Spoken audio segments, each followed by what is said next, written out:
Hello. അപ്പോൾ ഇന്ന് നമ്മളെ കൊച്ചിക്കാരിപ്പണ്ണ ഹോട്ടലിലെ പാചകക്കാരനോട് കുറച്ച് സംശയങ്ങളൊക്കെ ചോദിച്ചിട്ടുണ്ട് ഓരോരുത്തർ. എന്നാൽ പിന്നെ അതിനുള്ള മറുപടിയൊക്കെ കൊടുക്കാമെന്ന് വിചാരിച്ചിട്ടാണ്. വേറൊന്നുമല്ല.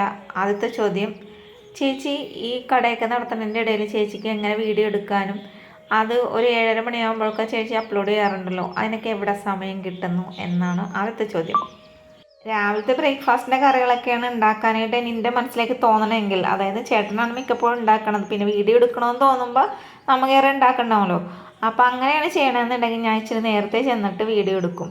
അങ്ങനെ ചെയ്യണം. ഉച്ചക്കലത്തേക്ക് അതായത് ബീഫ്, പിന്നെ എന്തെങ്കിലും നമ്മൾ സെപ്പറേറ്റ് മോര്, രസം, അങ്ങനെയുള്ള ഐറ്റംസൊക്കെയാണ് എൻ്റെ മനസ്സിലേക്ക് വീഡിയോ എടുക്കണമെന്ന് തോന്നണമെങ്കിൽ ഞാൻ എന്ത് ചെയ്യുന്നറിയോ, ഒരു 10:45 ആ ഒരു ടൈം, പണിക്കാർ വരുന്നത് 10 മണിക്കാണ്. അതൊക്കെ നമുക്ക് കാൽക്കുലേറ്റർ ചെയ്ത് വെച്ചേക്കണതാണ്, ഇന്ന സമയത്ത് ഇന്നാണ്. പിന്നെ എന്ന് വെച്ചാൽ 11 മണിയൊക്കെ ആകുമ്പോൾ ഒരു മന്ദത രൂപത്തിലായിരിക്കും കച്ചവടം നടക്കണം.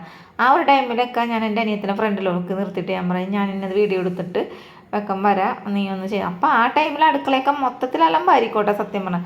അണ്ട് എനിക്ക് വീഡിയോ എടുക്കണ ആ ഒരു വശം മാത്രം ഞാനൊന്ന് ക്ലീൻ ചെയ്യും. ക്ലീൻ ചെയ്തിട്ടാണ് നിങ്ങൾ നോക്കുമ്പോൾ അടുക്കളയൊക്കെ നല്ല നീറ്റും. അതാണ് ഞാൻ വേറെ ഒരു വശവും നിങ്ങളെ കാണിക്കാത്തത്. കാരണം എന്ന് വെച്ചാൽ മൊത്തം അലമ്പല്ല, ആ ഒരു സമയത്ത് പണിയായിരിക്കുമല്ലോ. അപ്പോൾ ചേട്ടനും ചേച്ചി എൻ്റെ അനിയത്തേക്ക് ഉണ്ടാവുമല്ലോ. അപ്പോൾ കുറച്ച് ഇതൊക്കെ ആയിരിക്കും. വൃത്തികേടല്ല ഉദ്ദേശിക്കണത്, നീറ്റാണ്. പക്ഷെ എന്നാലും എല്ലാവരും അരിഞ്ഞതിനെ പിടിച്ചതിൻ്റെയൊക്കെ. അപ്പോൾ അതുകൊണ്ടിട്ടാണ് അപ്പുറത്തെ വശങ്ങളൊന്നും കാണിക്കാതെ എൻ്റെ വീഡിയോ എടുക്കണ ആ ഒരു വശം മാത്രം ഞാൻ നിങ്ങളെ കാണിക്കണത്. പിന്നെ മീൻകറി വെക്കണത് വൈകുന്നേരമാണ്. കാരണം എന്ന് വെച്ചാൽ രാവിലെ ബ്രേക്ക്ഫാസ്റ്റിന് മുതൽ ഓരോരുത്തർ പുട്ടിനൊക്കെ മീൻകറി ചോദിക്കും. അപ്പോൾ അതുകൊണ്ടിട്ട് തന്നെ വൈകുന്നേരം വെച്ചാലും മാത്രമേ ഉപ്പും പുളിയൊക്കെ പിടിച്ച് കിട്ടുള്ളൂ. അപ്പം മിക്കപ്പോഴും ചേട്ടനാണ്. പിന്നെ എനിക്ക് വീഡിയോ ഇടണമെന്ന് തോന്നുന്ന സമയത്ത് ഞാൻ കയറി അങ്ങോട്ട് ഉണ്ടാക്കും. പിന്നെയാണെങ്കിൽ കുറച്ച് പേര് എന്നോട് ഫോൺ നമ്പറൊക്കെ ചോദിച്ചാൽ തന്നോന്നൊക്കെ ആഗ്രഹമുണ്ട്. പക്ഷേ എന്താണെന്നറിയാമോ, ഈ ഒരു ഫോണും ഈ ഒരു നമ്പറും മാത്രമേ ഉള്ളൂ. അപ്പം എനിക്ക് വേറൊരു ചാനലും കൂടെ ഉണ്ട്, കൊച്ചിക്കാരി പെണ്ണെന്ന് പറയാം. എൻ്റെ അൽക്കുളത്ത് വീഡിയോ ഒക്കെ ഇടുന്ന ചാനലാണ് കേട്ടത്. അപ്പോൾ അതിന് ക്ലാരിറ്റി ഇല്ല സത്യം പറഞ്ഞാൽ അത് എടുക്കാനായിട്ട്. ഇതിൽ ക്ലാരിറ്റി ഉണ്ടായിട്ട് എനിക്ക് തോന്നുന്നുണ്ട്. അപ്പം ഞാൻ എന്താണ് ചെയ്യണമെന്ന് വെച്ചാൽ ഒരു പുതിയ ഫോൺ മേടിക്കാമെന്നൊക്കെ എൻ്റെ മനസ്സിലുണ്ട്. ആഗ്രഹം സഫലമായാലും നന്നായിരുന്നു. അപ്പോൾ നമ്പർ കിട്ടൂലേ, ആ സമയത്ത് നമ്പർ ഞാൻ എല്ലാവർക്കും തരാം കേട്ടോ. പിന്നെ ചോദിച്ചതെന്ന് വെച്ചാൽ, ചേച്ചി ഞങ്ങൾക്ക് കട തുടങ്ങാനായിട്ട് ആഗ്രഹമുണ്ട്, ഇതിൽ നിന്ന് ലാഭം കിട്ടുന്നുണ്ടോ എന്നൊക്കെയാണ് ചോദ്യങ്ങൾ.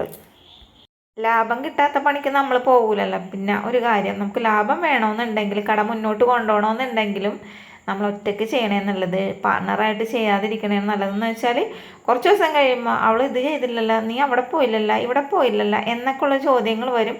അങ്ങനെ തല്ലിപ്പൊളിയായിട്ട് കട കൂട്ടിപ്പോവും. അതിന് നല്ല ഒറ്റയ്ക്ക് ചെയ്യണമെന്ന് നല്ലത്. ഞാനിപ്പോൾ ഒറ്റയ്ക്കാണ് ചെയ്യണത്. പിന്നെ 3 പേരെ നമ്മൾ പണിക്കായിട്ടും നിർത്തിയിട്ടുണ്ട്. ലാഭം വന്നാലും നഷ്ടം വന്നാലും നമ്മൾ സഹിച്ചാൽ മതിയല്ലോ. അതുകൊണ്ടിട്ടാണ് ഒറ്റയ്ക്ക് ചെയ്താൽ മതി എന്ന് പറയണം. ഇപ്പം മഴക്കാലമൊക്കെ വന്നപ്പോൾ ഭയങ്കര നഷ്ടങ്ങൾ വന്നു എനിക്ക്. പക്ഷേ എന്ന് വെച്ചാൽ നഷ്ടം വന്നാലും ലാഭം വന്നാലും ഇപ്പം അവർക്ക് കാശ് കൊടുക്കണമല്ലോ പണിക്കാർക്ക്. അപ്പോൾ അങ്ങനെയൊക്കെയുള്ള അവസരം വരുമ്പോൾ പാർട്ട്ണറായിട്ട് ചെയ്യുമ്പോഴൊക്കെ നമുക്ക് തല്ലിപ്പൊളിഞ്ഞ് പോകേണ്ടി വരും. പിന്നെ ചോദിച്ച ചോദ്യം എന്ന് വെച്ചാൽ, ഈ ഒരു കട തുടങ്ങണതിന് എന്തൊക്കെ സർട്ടിഫിക്കറ്റ് വേണമെന്നാണ്. ഒന്നാമതായിട്ട് നമുക്ക് ലൈസൻസ് വേണം. പിന്നെ വേണ്ടത് ഹെൽത്ത് കാർഡ് വേണം. നമ്മുടെ കടയിൽ എത്ര പേര്, അതായത് ഇപ്പോൾ 3 പേർക്ക് അവർക്കും ഉണ്ട്, എനിക്കൊരാൾക്കുണ്ട്, അങ്ങനെ ഞങ്ങൾക്ക് 4 പേരുടെ ഹെൽത്ത് കാർഡ് ഉണ്ട്. പിന്നെ അതേപോലെ ഫുഡ് ആൻഡ് സേഫ്റ്റിയുടെ സർട്ടിഫിക്കറ്റ് വേണം. ഇതൊക്കെ വേണമെന്നുണ്ടെങ്കിൽ നമ്മൾ അക്ഷയ പോയിട്ട് അപേക്ഷിച്ചാൽ മതിയാവും. അതേപോലെ തന്നെ ഈ ലൈസൻസ് ഒക്കെ എടുക്കണമെന്നുണ്ടെങ്കിൽ നമുക്ക് കുറേ നൂലാമാലകളൊക്കെ ഉണ്ട് കേട്ടോ. ജലപരിശോധന കേന്ദ്രത്തിൽ പോയി നമ്മുടെ കടയിൽ ഉപയോഗിക്കുന്ന വെള്ളം മുതൽ പരിശോധന നടത്തിയിട്ട് വേണം നമുക്ക് അവർ ലൈസൻസ് തരുള്ളൂ. അങ്ങനെ കുറേ കാര്യങ്ങളൊക്കെ ഉണ്ട്. ശരിക്കും പറഞ്ഞാൽ കട തുടങ്ങിയിട്ട് ഒരു 7 മാസത്തോളം ഞാൻ ഒറ്റക്കാണ് എല്ലാം ചെയ്തിരുന്നത്. പിന്നെ എന്നെ കൊണ്ട് പറ്റാണ്ടായിട്ടാണ് അവരുടെ 3 പേരെ ഞാൻ പണിക്കായിട്ട് നിർത്തിയത്. എനിക്ക് കുക്കിംഗ് ഭയങ്കര ഇഷ്ടമാണ്. അതുകൊണ്ടിട്ട് തന്നെ ഞാൻ ഈ ഒരു മേഖലയിലേക്ക് വന്നത്. ഞാൻ കുറേ നാൾ മറ്റുള്ളവരുടെയൊക്കെ അടുക്കളയിൽ കുക്കിംഗ് ജോലിക്കൊക്കെ പോയിട്ടുണ്ട്. അതുകൊണ്ടിട്ട് തന്നെ എനിക്ക് അവരുടേതായ പാചക ശൈലികളൊക്കെ കൂടുതലായിട്ട് എനിക്കറിയാം. അതുകൊണ്ടിട്ടൊക്കെ തന്നെയാണ് ഞാൻ ശരിക്കും പറഞ്ഞാൽ എനിക്കൊന്നും പറയാൻ വാക്കുകളില്ല. അതുകൊണ്ട് തന്നെയാണ് ഞാൻ ഈ ഒരു മേഖലയിലേക്ക് തന്നെ വന്നത്. നിങ്ങൾ ഇങ്ങനത്തെ ഒരു സംരംഭം തുടങ്ങണമെന്നുണ്ടെങ്കിൽ നല്ല കാര്യമാണ്, മുന്നോട്ട് വന്നോളൂ. എന്തെങ്കിലും സംശയങ്ങളുണ്ടെങ്കിൽ എന്നോട് ചോദിച്ചാൽ മതി, ഞാൻ പറഞ്ഞു തരാം. മതിയാ കലയിനി കുറേ നേരം ഈ വളവള പറഞ്ഞുകൊണ്ടിരിക്കണല്ലേ. അപ്പം അതേ നിർത്തി പോണേണ്ട ഞാൻ.